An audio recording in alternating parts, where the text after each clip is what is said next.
A paz do Senhor Jesus, trago mais um ensino da paz de Deus para o teu coração. E a pergunta é, Deus ele se alegra com a morte dos seus santos? Ou seja, com a morte dos seus servos? Muitas pessoas dizem que sim e pegam um versículo para comprovar esta teoria. E aí nós vamos pegar este versículo e vamos analisar o que Deus ele fala através desta palavra, deste verso.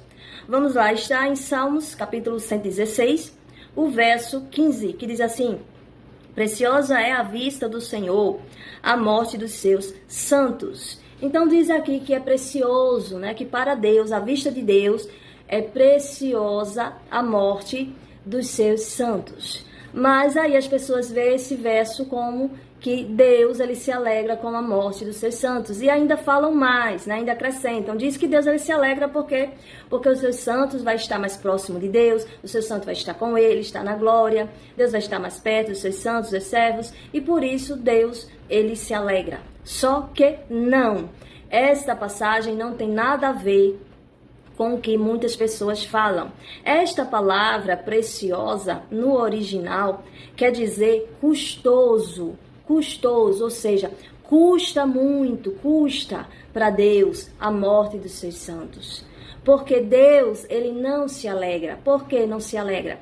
Porque Deus, ele capacita os seus santos, ele dá dons, ele dá talentos para que os seus santos venham fazer uma grande obra aqui na terra, para que mais e mais pessoas venham aceitar a Cristo, mais e mais pessoas venham fazer parte do povo de Deus, do corpo de Cristo. Então esta palavra preciosa significa que é custoso, né? Então, para Deus custa muito, né? É penoso para Deus, é triste, né? Para Deus saber que Ele se empenhou tanto, que Ele capacitou, que Ele cuidou, que Ele deu dons, que Ele deu talentos para que os seus servos façam uma grande obra, mas aí o seu servo morre antes, né? Morre antes, seja por falta de prudência, né? Sendo imprudente, seja porque se desviou, seja porque pecou e não se consertou, não se arrependeu, porque escolheu outro caminho e aí morreu logo cedo. E aí para Deus isso é custoso, é penoso, é triste.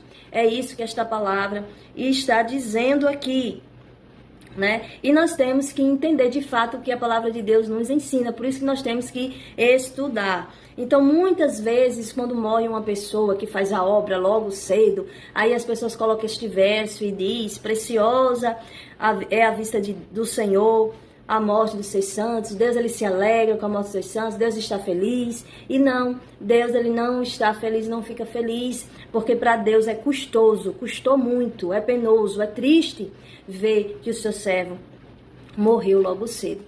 E nós vemos isso na Bíblia, porque o próprio Deus, né, ele diz em sua palavra, né, que os seus servos terão vida longa. E isso está em Salmos 91, verso 16, que diz que o servo de Deus terá vida longa. E aí nós vemos que Davi, um grande guerreiro, né, que enfrentou ali o gigante, enfrentou ali grandes, né, guerras, mas tinha ali toda a probabilidade de morrer logo cedo, mas Deus poupou a vida dele e ele morreu, né, velhinho, morreu ali com abundância de dias, né, com uma vida longa. E nós vemos também Abraão, Isaac, Jacó, que também teve uma vida longa, né?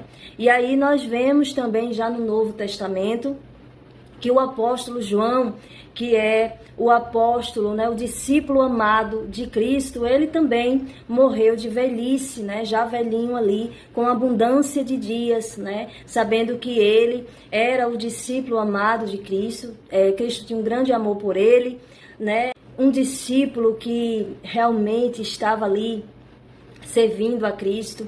Então a palavra de Deus nos diz que o servo do Senhor, ele é para ter sim uma vida longa. É assim que a palavra de Deus nos mostra, que os servos de Deus, ele tem uma vida longa. E aí nós vemos aqueles que não tiveram vida longa, né? Nós vemos que Sansão, ele desobedeceu a Deus, né? E ele morreu logo, só que ele morreu, mas ele se arrependeu dos seus pecados e se cumpriu na vida de Sansão o que Deus havia determinado, que era a vitória, né, de Deus sobre os filisteus. Então a missão foi cumprida de Sansão. Sansão se arrependeu antes de morrer e Deus o perdoou, mas Sansão teve sua vida logo interrompida por causa da sua desobediência, né? Para Deus não era de bom grado, não era o correto que ele viesse morrer, mas que ele viesse ter uma vida longa, né? Uma velhice tranquila, como os demais servos do Senhor. Mas ele optou ir para o outro lado, desobedecer, e aí mudou toda a trajetória da vida dele. Pela misericórdia do Senhor, ele não perdeu a salvação, mas ele teve a sua vida abreviada. Então, Deus, ele nos mostra na palavra do Senhor que ele se agrada sim de uma vida longa e é o que Deus determinou para os seus servos. Por isso, este verso que diz que Deus se alegra não está correto. Este verso quer dizer que é custoso, é penoso para Deus que os seus servos morram. Porque Deus, ele quer que tenha vida longa. E aí nós vemos que há uma exceção, né, para que os servos de Deus morram logo. Seja porque desobedeceu a Deus ou porque é chamado como mártir. Então, os mártires, eles morrem assim que cumprem a sua missão, como alguns profetas relatados na palavra de Deus, como também os discípulos que foram crucificados, que foram degolados, né, que foram queimados, que morreram ali. João Batista, que morreu decapitado. Então, todos já vieram, já nasceram com esse chamado, né, para serem mártires. Então, os mártires, que são aqueles que morrem por amor a Deus, aqueles que entregam a sua vida por amor a Deus, essa era a missão. Todos que vieram com esta missão, eles morreram assim que cumpriram a sua missão. Então, essa é a exceção. Para as pessoas que não vêm como mártires, para as pessoas que não são mártires, né? As pessoas terão sim que ter uma vida longa, né? E as demais que morrem logo cedo e não são mártires, logo se entende que mudou ali a caminhada, que foi para outro lado, ou não foi prudente, ou não obedeceu a Deus verdadeiramente, alguma coisa aconteceu para que mudasse o percurso, para que mudasse ali a ordenança de Deus, para que mudasse aquilo que Deus se agrada, que é o seu servo, tendo a vida longa. Amém? Então esta é a palavra do Senhor que eu trago aqui. É um assunto bem complexo, um assunto que eu tenho certeza que muitas pessoas podem até ficar decepcionadas porque não entendem ou até mesmo não concordam, mas a palavra de Deus não é para aquele que concorda, nem é para aquele que acha ou deixa de achar, mas a palavra de Deus é para aquele que crê.